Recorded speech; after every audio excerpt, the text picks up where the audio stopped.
Hustleburg. This podcast is all about small business in St. Petersburg, Florida, how the business owners got started, how they built their business, and how they serve our community. I'm Brett Bittner, and I'm the host of Hustleburg, and I started Beyond Your Side Hustle, a marketing firm where we help budding entrepreneurs go beyond their side hustles and ditch their 9-to-5s. As the founder of a small business here in St. Pete myself, I love meeting and talking with fellow small business owners. Lucky for you, I also like to record those conversations for you to listen to. If you find anything of value in this episode, I encourage you to subscribe to the podcast because there are probably more nuggets in other episodes, both past and upcoming. It would also be great if you rate and review the episode to let us know what you got out of the conversation. If you have a question about marketing, building your brand, or operating your small business that you'd like to have answered on a Q&A episode, please visit beyondyoursidehustle.com/podcast question to submit it. In this episode of Hustleburg, I have the pleasure of chatting with Joshua Bean and Hillary Van Dyke in their socialpreneurial journey with Book Tampa Bay. All right, guys, tell me why the Book Tampa Bay directory is important, both to you as individuals and to the community at large. The Book Tampa Bay is important because it helps people be intentional about how they spend their money. We are always telling folks that the Black community, for the most part, not because they have any choice, have been supporting everyone's businesses all the time. And so all we're asking is to increase some equity within this city and this county and these counties, that everyone is making sure they're intentional about spending their money at Black-owned businesses as well. And when we're thinking about economic vitality in that community, the easiest way to help these businesses out is to make sure that you're, just flooding them with your cash. And I think I'll pass things over to Josh just because I like how he talks about it as well. But for me, that's one of the big things is just intentionality of where you're spending your money. Great. Yeah. So kind of what Hillary said, but so we want to be able to build equity and really help Black dollars circulate in the Black community, but we also want white dollars to circulate in the community as well. And that's one of our main goals, is to get people that may not be aware of these businesses to really be intentional and support them consistently, for this to really take root and for us to kind of have some change in our local community. So essentially, you guys are looking to hold up a magnifying glass to Black-owned businesses in the Tampa Bay area. Is that kind of an adequate, really short soundbite reason for why this exists? Go ahead, Josh. I would say yes, and it's, I think, obviously layered and more complicated than that, because when we got in this, we didn't even realize ourselves how many businesses are out there and how many businesses are thriving. So not only for like people maybe outside the community, but people within the community to be aware. And we thought it was really important to have this directory and this resource. So whether you're new to St. Petersburg, you're new to Tampa Bay, Hillsborough, Pinellas, surrounding counties, or you've lived here your whole life, we've heard from people like, wow, I didn't know this place exists, fill in the blank. So it's really important that we just had a resource where everything was front and center, and then we can start making choices of where we want to spend our dollars. Hillary, I loved what you said about intentionality of where you are spending your time, effort, and treasure. Who is it that you're looking to target to be able to utilize the directory both on the business side of things and just somebody who's using it for their intentional spending? I think if, as far as who we are intending to reach, I would say everyone.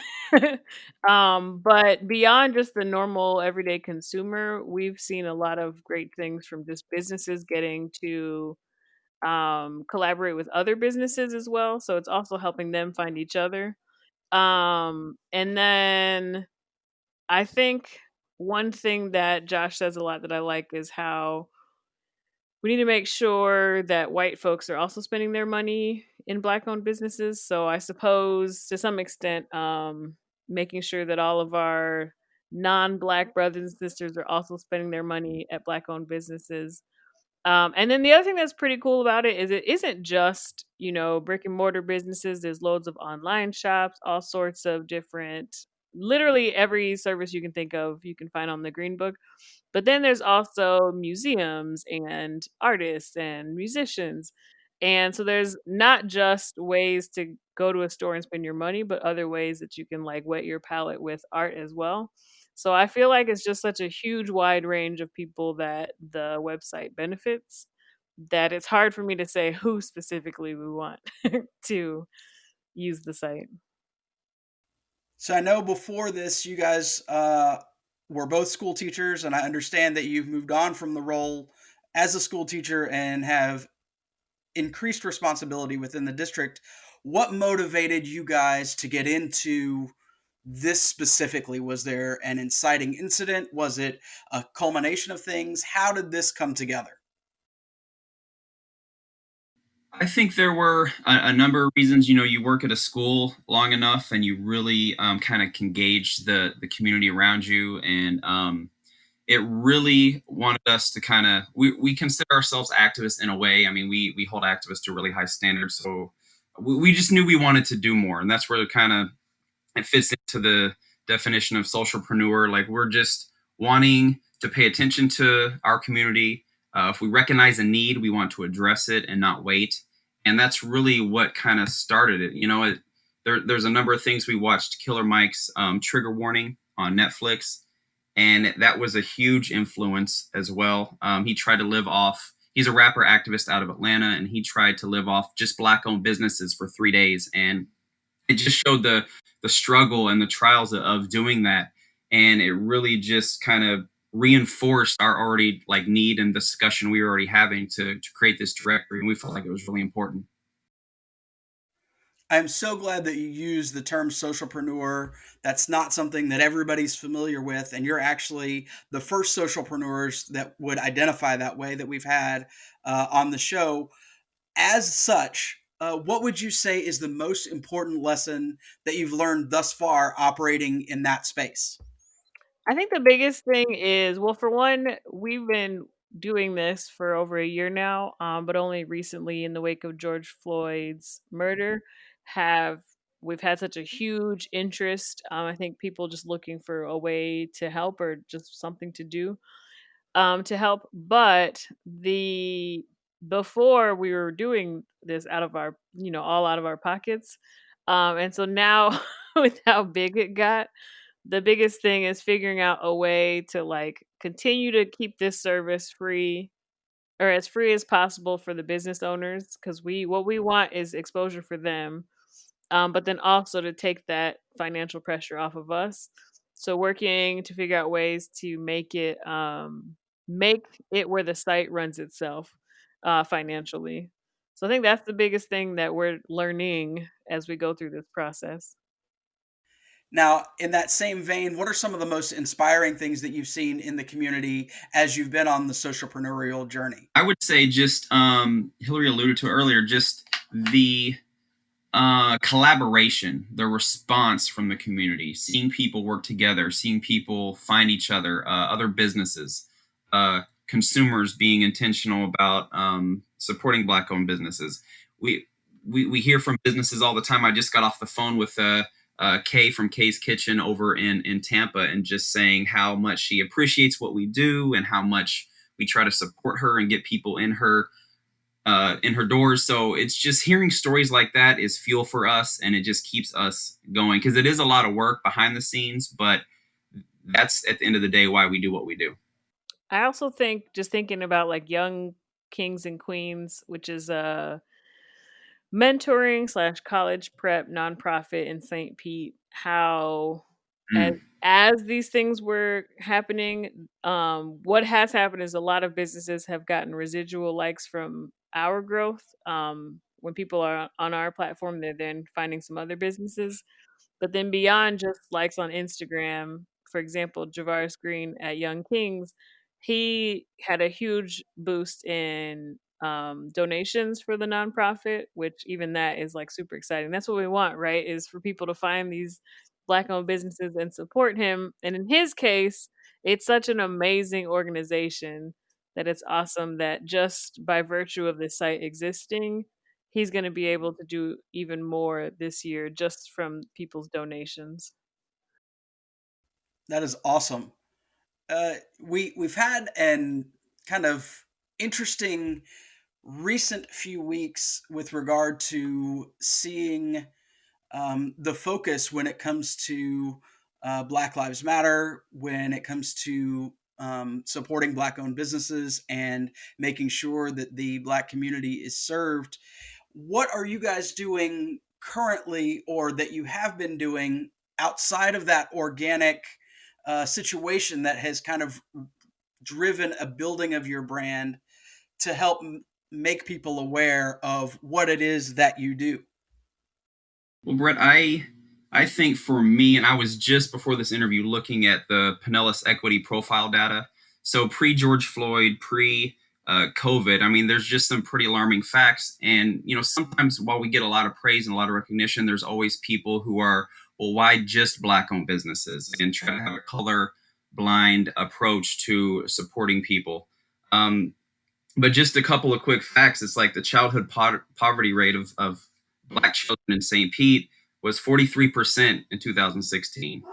We know that African Americans overall have the highest poverty rate at 29%. We know that in Pinellas County, higher education doesn't always lead to better wages for people of color. And that home ownership for Black households is 35% compared to that of 69% of white people. So we are data-driven people.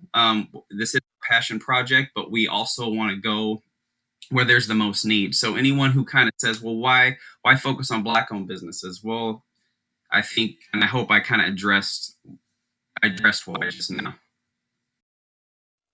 Oh, I definitely think that there needs to be that focus, and I love the way that you are magnifying the underlying and surrounding issues for why you have such a focus. Um, is there anything that you're doing to raise awareness of what it is specifically that you guys are doing to serve the community at large, and specifically the Black community, to build that brand so that people are able to know Green Book is where I'm going to go when I'm ready for intentional spending? Well, the media presence lately has been pretty intense. So we've done a few news interviews, whether it's like TV news or print news, or digital news. We have a pretty intense social media presence, and then also just some key community leaders do some cross pollination of sharing our posts. And then we also have some really cool projects coming down the line. So even just that, the fact that we have been trying to get out there and getting ourselves known is leading to some hopefully future benefits for business owners just through like grants, and getting them some resources that they might need to be even more successful than they are right now. But I would say the main thing right now has been media and Okay. social media. And Brett, I kind of wanted to chime in because when you said like community grants and resources, one of the big reasons that we're able to do what we do, and our new website, we recently got a facelift, if you will, was because of one community, St. Pete, and Gypsy Gallardo reached out, and they're responsible for a lot of revitalization efforts in our community. They wanted to create a directory. They reached out to us. They thought, why reinvent the wheel? You have something. So it was a beautiful collaboration and partnership. And I think in expanding our brand, we want to continue that way of work. And, Right. some with St. Pete Catalyst, and they said it's the St. Pete way. Sometimes I think people get the impression that people can't work together in our community, and we're a prime example of how well we can work together to make change. I think you're exactly right. So many people are focused on what divides us rather than what unites us. Um, so you guys have been working on this for over a year, as you noted. You're reaching a critical mass, unfortunately, because of a tragic event that has turned a spotlight toward what you're doing. Where is it that you expect to take the things that you're working on? Where do you want to take Green Book Tampa Bay? I think the biggest thing is continuing to expand the work beyond Tampa Bay. And then also making sure that we continue, like Josh was saying, these different partnerships that are leading to benefits for business owners, getting grants that are just used to get different resources to business owners. So that's for me, like thinking about expanding to Florida and then just expanding the ways that we are helping business owners. And I think I'll let Bean say anything else that he's thinking of. Yeah, a lot of the same because our our new and improved website, we're so happy with it, and everything's based on geolocation. So while we went in this focusing on just Hillsborough and Pinellas, we've already had people list their businesses from surrounding counties. We've talked to people from Sarasota, Manatee. It really, our website allows for us to grow and expand because we've also gotten a lot of messages from people like, how do I get this started? I'm like, add away, click add your listing, and we've just kind of watched it grow in that way. So we're really looking forward to expanding our reach beyond the immediate Tampa Bay area.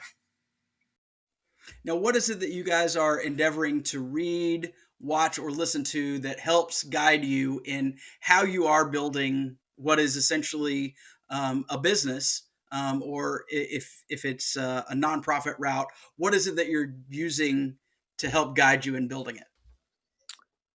Um, I would say miracles. No. um, the at this moment, we're mainly steeped in just research around anti-racism, and anti-racist policy and acts. But I do think at some point I need to start trying to learn a little more about how to lead a business. Okay. Yeah, because we are going in. Like another common question has been, you're educators. How'd you get into more of an economic kind of advocacy uh, platform? And same thing, like a lot of what we read is based on anti-racism. Dr. Kendi's How to Be Anti-Racist, Ta-Nehisi Coates. Like we're big readers, but really when it comes to race relations in America, so that really provides a lot of fuel for us as well. Now, are y'all from St. Pete? Are you natives? If not, where did you move here from? I am from Elkhart, Indiana, which Okay. is fairly close to Notre Dame, and I moved to the St. Pete area in 2012 Okay. for the job at Azalea Middle. And I was born and raised in Oklahoma. Moved here around uh, 2000. Lived in Tampa for, I'd say, close to 10 years. And then met my wife, graduated college, and moved this side of the bridge. And I've been here ever since. Awesome. If you aren't working on Green Book, what are your favorite things to do in and around St. Pete? I love hiking, which isn't really St. Pete doesn't really have any hiking. Right. So I go to Hillsborough County and Manatee County for my hiking. I love going to the breweries. Um, and then exploring every possible restaurant I can. um, I think that's it. I guess I like Netflix too, but that's not really in and around St. Pete. That's just in my living room. Yeah, lately it's been a lot of Netflix and chill, but same thing. I'm an outdoor person. I love hiking. I love nature, but I really love music and going to concerts. I collect vinyl. So music is something it's kind of like I tell people it's my therapy. But right now, without being able to get out and go to concerts, a little saddened by that. But I really love music in that way. Now, are there any upcoming events or activities that you'd like to make sure that people put on their calendars, that you know that you'll be participating in either as individuals or as the Green Book Tampa Bay brand? Yes. So we are doing a cash mob with Tampa Bay Afrofit, which is a gym that it's basically like a fitness gym, but the fitness is focused around different types of dance. And the concept of a cash mob we got from the Center for, oh no, I'm gonna forget what it stands for, from CDAT in St. Pete, where you host some sort of event and encourage people to go spend their money at that place and give the business a little infusion of cash. Okay. And for 4th of July, like I know people have plans, but you're going to wake up in the morning and work out with Tampa Bay Afrofit. And along with that workout, donate to her business because they've definitely been hit hard by COVID-19 closures. And then you'll be ready to eat like whatever you want for not St. Patty's Day. What's it called, for Independence Day? For Independence Day, sure. Or Yeah. I mean, it wasn't everyone's independence, but I guess we won't get into that right now. On the Sure. Hustleburg. That's a different podcast. That's a whole different episode, but go ahead. Oh, absolutely. Hillary, I looked it up. It's a community development and training center. So shout out to John Muhammad for kind of coming to us with that idea. Yeah, and even that's just another example too of just trying to collaborate with different community organizations that are out there doing awesome stuff, and to whatever extent possible, trying to use our platform to help whatever they're already doing. Now, for those people who may not be aware of where they can find more about or find out more about Green Book Tampa Bay, where is the best place for them to go to get all of the information? And then where can they keep up with you guys on social media? I would say first our website, greenbooktb.org. And through there, they can find us on Instagram, Facebook. We're not on Twitter yet. But that's how they can kind of stay in tune day to day. We're posting all the time, whether it's businesses we've actually supported or upcoming events. And that's really kind of, I think, the starting point. Go to our website and you can find everything you need right there. Awesome. Thank you guys so much for taking the time to talk with the Hustleburg audience. I really do appreciate it. Thank you for having us. Yeah, it's been great. Thank you very much. You did it. You've just listened to Hustleburg. To thank you for listening, I have a free guide to help you get started marketing your business online, aptly named our Getting Started Guide, available at beyondyoursidehustle.com/gettheguide. See how to begin with the first 3 things you should be doing for your business online. Speaking of businesses, if you're a small business owner in St. Pete and you'd like to be a guest on an episode of the podcast, let us know at beyondyoursidehustle.com/podcast guest. If you got something of value from this podcast, please take a moment to subscribe, rate, and review on your favorite podcast player. This is something small you can do to help us shine the spotlight on all the great businesses St. Pete has to offer. The music in this episode is Defining Your Dreams by my friend Rhymer Educator. On May 28th, he released a mixtape entitled Quentin Quarantino about loneliness during the COVID-19 pandemic, and I encourage you to check it out on Spotify, iTunes, or wherever you listen to great music. Thanks so much for listening, and we look forward to sharing with you how we do business in the Burg.